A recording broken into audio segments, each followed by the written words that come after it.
দেখছেন এবিপি আনন্দ, আপনাদের সঙ্গে আমি রেশমি। আজ আমাদের সঙ্গে রয়েছেন এমন একজন শিল্পী যিনি একলব্যের মতোই। তার সঙ্গীত সাধনা এমনটাই যে ইহা সে ওয়াহা তাক সবাই তাকে চেনেন, এবং তার গুণমুগ্ধের মধ্যে মুন্না ভাই যেমন রয়েছেন, পিকেও তেমন রয়েছেন। আর কেউ না, তিনি শান্তনু মৈত্র আমাদের সঙ্গে। শান্তনু দা, স্বাগত জানাই প্রথমে।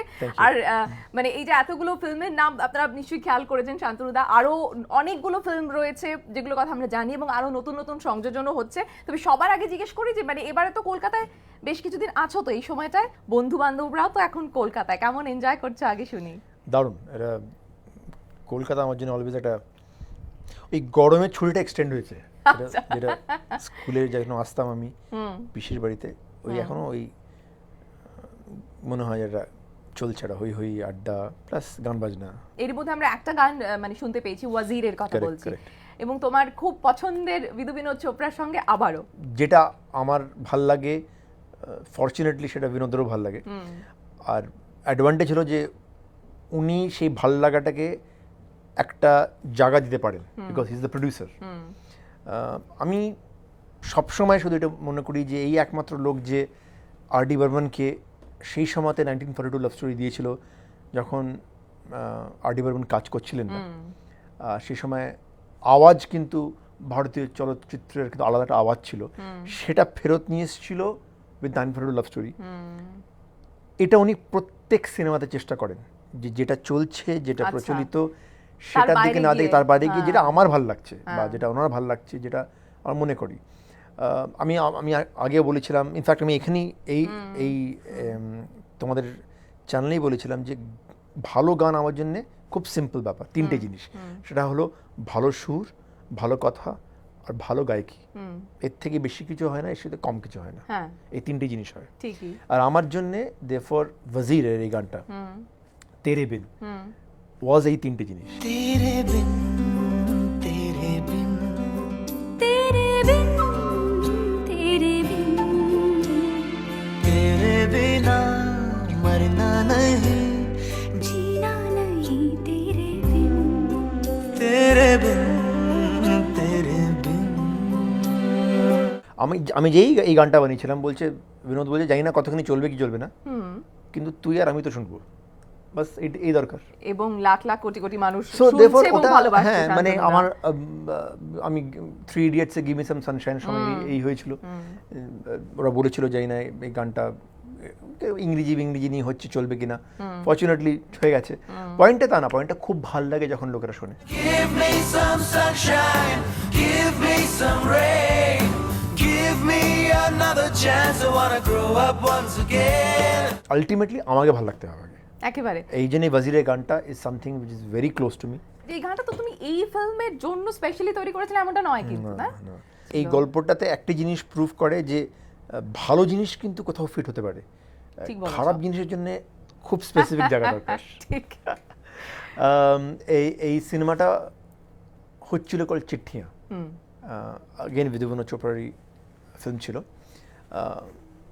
স্ক্রিপ্ট হয়ে গেছিল, গানগুলোর কাজ শুরু হয়ে গেছিল, এই শ্যুটটা আমি করে ফেলেছিলাম। পিয়ানোতে বসে যে গানটা করছিলাম, আমার বিনোদ বসে লিখছিল।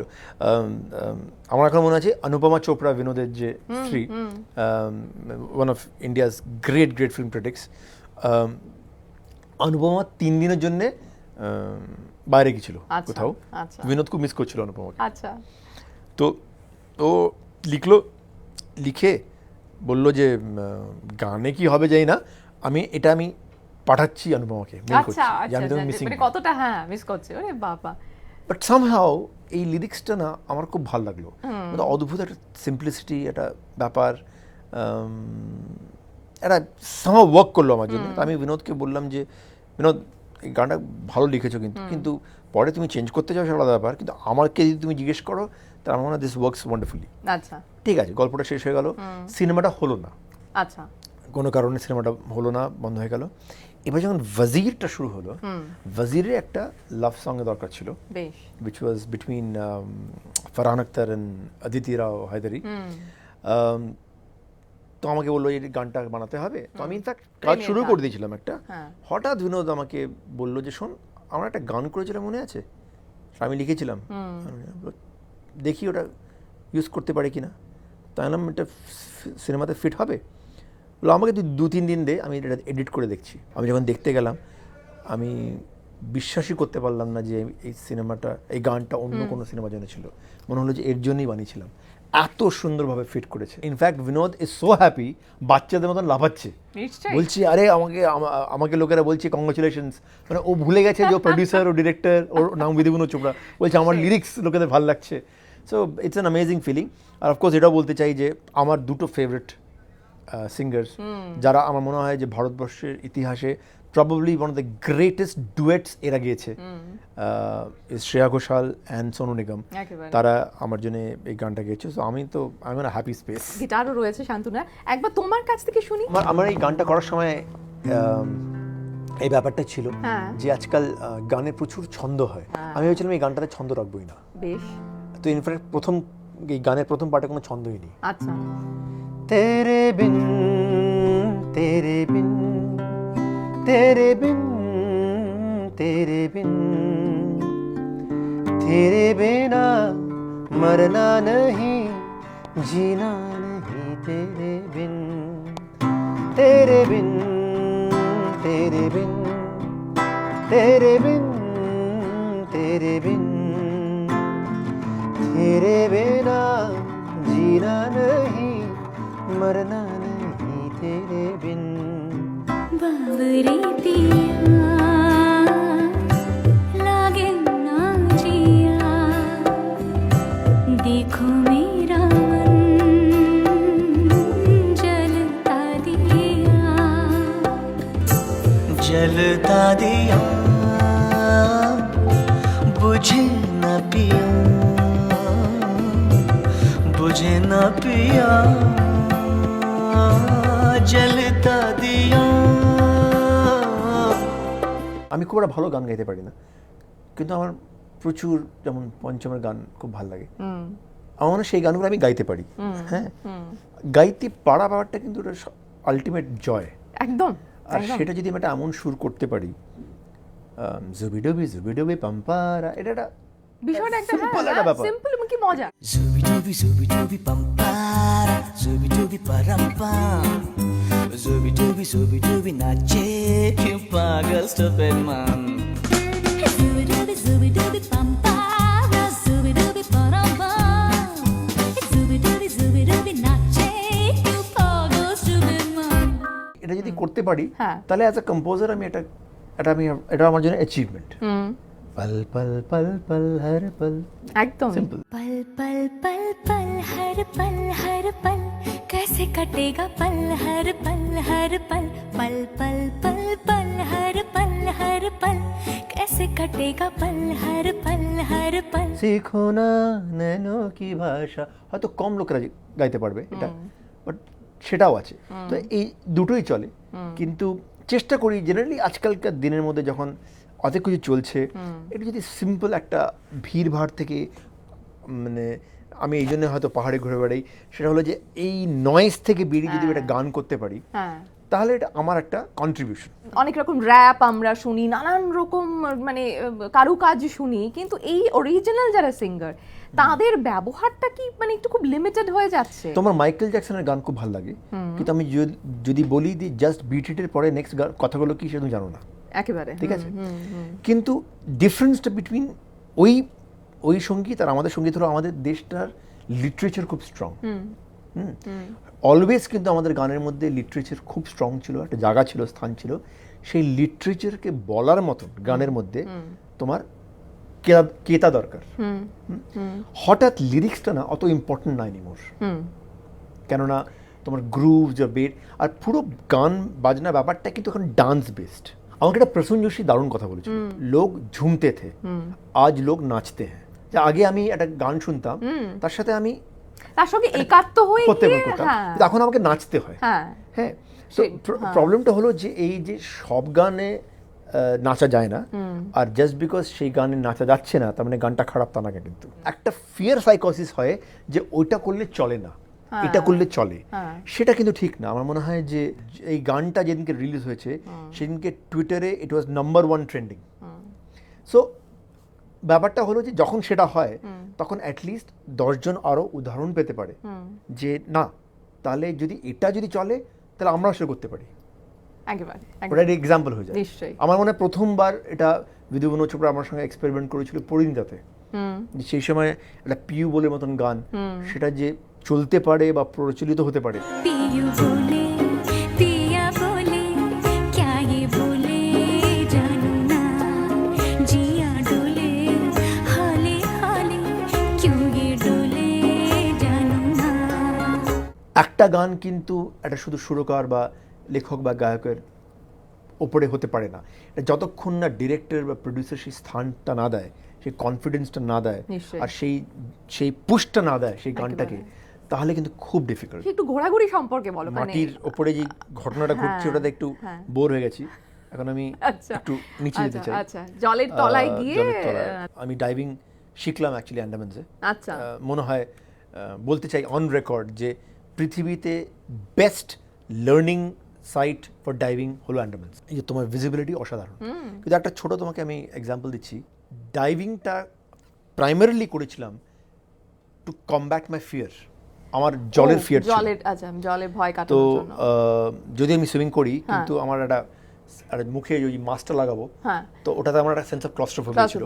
কিন্তু আমি মাথায় ক্যালকুলেট করেছিলাম যে যেই 5টা জিনিস আমার প্রচণ্ড ভয় করে সেই জিনিসগুলো আমি করব। আচ্ছা। হ্যাঁ, সো দেয়ারফর তোমাদের চ্যানেলে দেখা হয়েছিল আমি এয়ারক্রাফট থেকে 18,000 ফিট একেবারে থেকে হ্যাঁ, ফ্রি ফল ঠিক করেছিলাম। ঠিক ঠিক। আই হ্যাভ আমরা ফিয়ার অফ দেখিয়েছিলাম। ফ্লাইং। আচ্ছা, ওটা একটা ভয় ছিল, সেটা তুমি কাটিয়েছো। এবার আমার জলের নিচে আমার ভয় ছিল, ভয় কাটালে এটা আমি কাটালাম। আর নো, সো পয়েন্টটা হলো যে আমি শুধু তা না, আমি রাত্রির বেলা ডাইভ করেছিলাম। ও, অন্ধকারে সমুদ্রের মধ্যে এই রে। রাত্রির বেলায় ডাইভ করেছিলাম। আচ্ছা। আর এটা বলতে চাই সেটা যে কোথায়? আন্ডামানসে। আন্ডামানসে, আচ্ছা বেশ। যে ওখানে একটা বলে বায়োলুমিনাস আলগে, সেটা হলো যে এই জলটাই সাউথ ইস্ট এশিয়াতে রাত্রির বেলায় যখন জলের মধ্যে তুমি হাতটা এরকম করবে, ছোট ছোট খুব দেখা যায় না সেই পোকাগুলো ওদের জোনাকির মতন আলো জ্বলে ও জলের আচ্ছা, ভেতরে। আচ্ছা, কি সুন্দর লাগবে। আলো হয়ে যায়। এটা একটা আনবিলিভেবল দৃশ্য, আমি কখনো দেখিনি। বাহ। So it's a fascinating thing. যারা রিয়েলি অ্যাডভেঞ্চার বা নেচারের বা বিউটি করতে চায়, you must go for diving. নিঃসন্দেহে। You must go for diving. ও নিশ্চয়ই, থ্যাংক ইউ আমাদেরকে সেই উৎসাহ দেওয়ার জন্য শান্তনা। তবে মানে তোমার কথা শুনতে শুনতে আমি জানি নিশ্চয়ই লেখালেখির কাজও করছো না। এই যে অভিজ্ঞতাগুলো, সেগুলো তো কোথাও একটা লিপিবদ্ধ করতে হবে, নাহলে আমরা জানবো কি করে?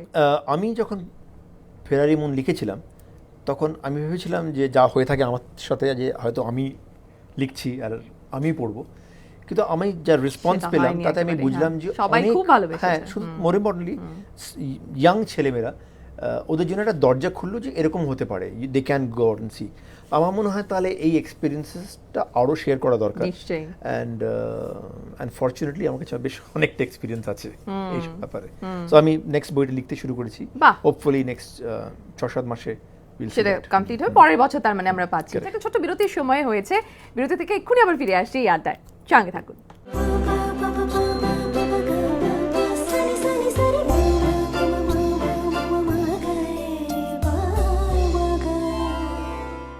আমিও চাই আমাকে না। One of the favorite voices is Papon. হ্যাঁ, একেবারে। আর পাপনের সঙ্গে আমার কানেকশন প্রাইমারিলি কেন, ওর বাবা লোকসঙ্গীতে একজন বিশাল ছিলেন।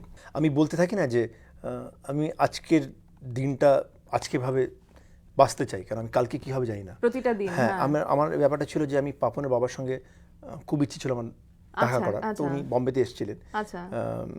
কোনো কারণে আমার ট্রাভেলিং হচ্ছিল, দেখা হয় আর মনে হচ্ছিল কোথাও যে কালকে করব। আচ্ছা। সামহাও দেখা হয়নি। তো উনি যেদিনকে গেলেন ফেরত, তার আগের রাত্রিরে আমি পাপনের সঙ্গে ছিলাম, ডিসকাস করছিলাম যে তোমার বাবার সঙ্গে বসে এই কাজগুলো করবো। পরের দিন পাপন ফোন করে বললো যে বাবা আর নেই। আমি তারপরে এই গানটা বানালাম পাপনের সঙ্গে। আচ্ছা।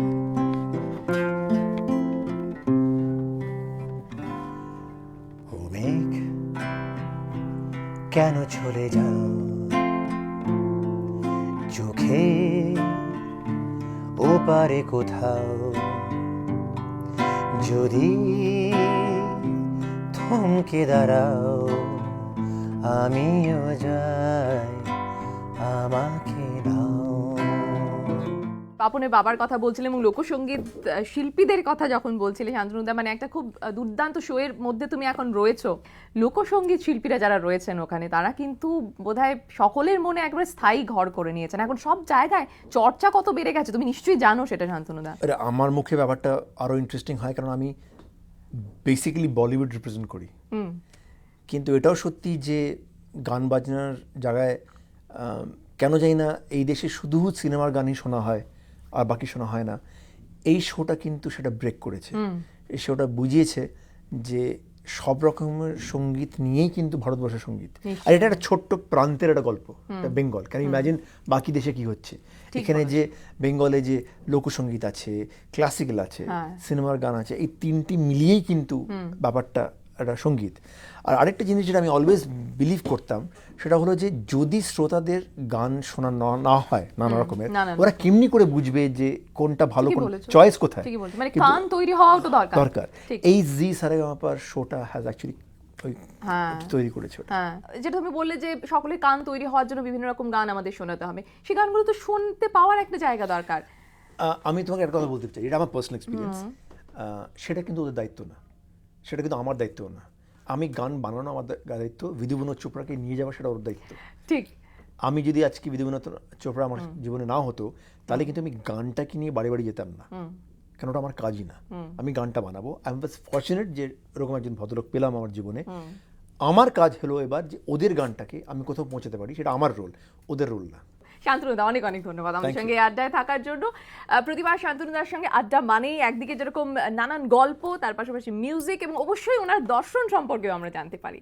আগামী দিনে আবার তিনি নিশ্চয়ই আসবেন, এই আশা রেখে আজকের অনুষ্ঠান শেষ করছি। চোখ রাখুন এবিপি আনন্দে, রয়েছে আরো অনেক খবর।